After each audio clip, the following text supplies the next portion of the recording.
Hi everyone, this Mang from Recruit Mang. आज की video हम सभी के लिए इंपॉर्टेंट है क्योंकि आज हम लोग नीट के एलिजिट स्कैम के बारे में बात करेंगे। नीट जो कि national eligibility cum entrance test होता है, ये एंट्रेंस एग्जाम है इंडिया में अंडरग्रेड प्रोग्राम में सारे मेडिकल कॉलेजेस के लिए।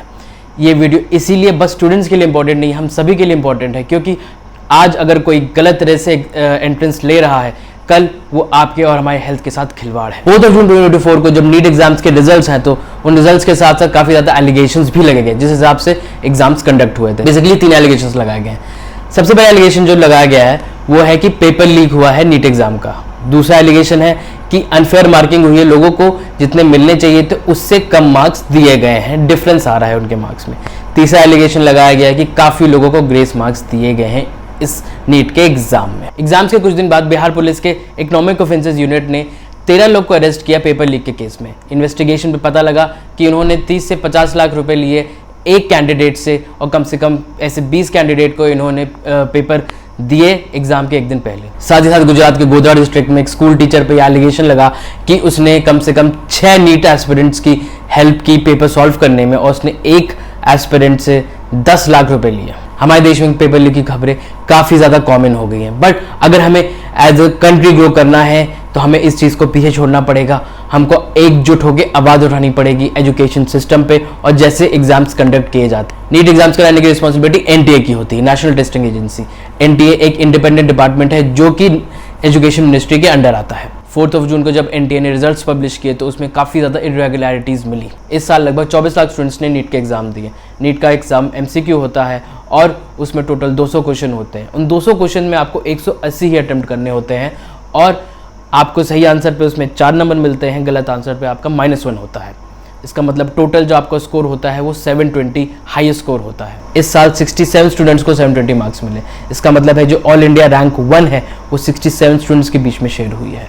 तो आप बोलोगे तो अच्छी बात है, बच्चे पढ़ाई कर रहे हैं, तैयारी कर रहे हैं, ज़्यादा मेहनत कर रहे हैं। ये गलत है क्योंकि जो पैटर्न इसका जो रिजल्ट का रहा है पिछले कई सालों से ये बहुत अलग है। पिछले साल 2023 को 2 स्टूडेंट्स को हाईएस्ट मार्क्स मिले थे 720 के और उससे पहले 2022 में 715 हाईएस्ट स्कोर था जो कि 4 लोग के बीच में शेयर हुआ था। तो 4, 2 फिर सीधे 67 एक साथ इतना ज़्यादा तो नहीं बढ़ सकता। साथ ही साथ 2 स्टूडेंट्स को, एक को 718 718 और एक को 719 719 मिले हैं जो कि पॉसिबल नहीं है क्योंकि अगर आपका एक भी क्वेश्चन गलत होगा तो आपको 715 मिलेंगे और आपका अगर आपने उसको छोड़ भी दिया तो आपको 716 मिलेंगे। आपके 718 719 तो बनते ही नहीं है, तो इनको मार्क्स कैसे मिले? और जो टॉप 67 स्टूडेंट्स थे उसमें से 8 एक ही सेंटर के थे। साथ ही साथ लगभग 1500 स्टूडेंट को 1563 स्टूडेंट्स को ग्रेस मार्क्स मिले इस एग्जाम में क्योंकि उनके सेंटर में कुछ टाइम कम पड़ गया और इसमें से 2-3 क्वेश्चंस में कुछ कंफ्यूजन थे उनके आंसर्स में। इन सभी इरेगुलरिटीज के चलते स्टूडेंट्स ने कंप्लेन फाइल करी है एनटीए के अगेंस्ट सुप्रीम कोर्ट में। एनटीए ने इन एलिगेशंस पे जवाब देते हुए बोला है कि एग्जाम्स फेयर हुए हैं। साथ ही साथ उन्होंने 3 रीजन दिए हैं।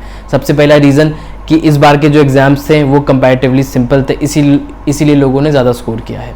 दूसरा, जो लगभग 3 लाख लोगों ने ज़्यादा दिया है इस बार एग्जाम्स, तो इसलिए ज़्यादा लोग टॉप किए हैं। और जो तीसरा जो टॉप किए हैं 67 स्टूडेंट्स, उनमें से 57 स्टूडेंट्स ग्रेस मार्क्स के वजह से टॉप किए हैं।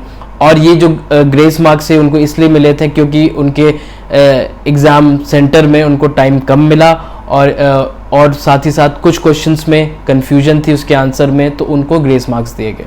पर सुप्रीम कोर्ट का इसमें ये जवाब रहा है कि जो ग्रेस मार्क्स दिए हैं उनको कैंसिल किया जाए और जो स्टूडेंट्स हैं उनको ये ऑप्शन दिया जाए कि वो री एग्जाम दे, वरना ये इनके सारे ग्रेस मार्क्स कैंसिल हो जाएंगे। नीट के रिजल्ट के बाद एक 18 साल की लड़की ने सुसाइड कर लिया। बच्चे इन एग्जाम्स के लिए बहुत मेहनत करते हैं, दिन रात पढ़ते हैं, फिर कोई आए पैसों से इनकी सीटें खरीद ले, इनके एग्जाम पेपर्स खरीद ले, तो फिर इनको एकदम मनोबल टूट सा जाता है। साथ ही साथ एजुकेशन सिस्टम के खिलाफ इनमें बहुत गुस्सा आ जाता है। इसीलिए हमको एकजुट होकर इन एग्जाम लीक्स के ऊपर आवाज़ उठानी चाहिए और साथ ही साथ हमको फोर्स करना चाहिए गवर्नमेंट को कि इसके खिलाफ कोई एक्शन ले, कोई अकाउंटेबल रहे। इस बार लोग 4 दिन बोल के भूल ना जाए। इसीलिए इस वीडियो को आप और लोग के साथ शेयर करें, इस वीडियो को लाइक करें और इसी तरह की वीडियो के लिए please subscribe to my channel take care with Mayank.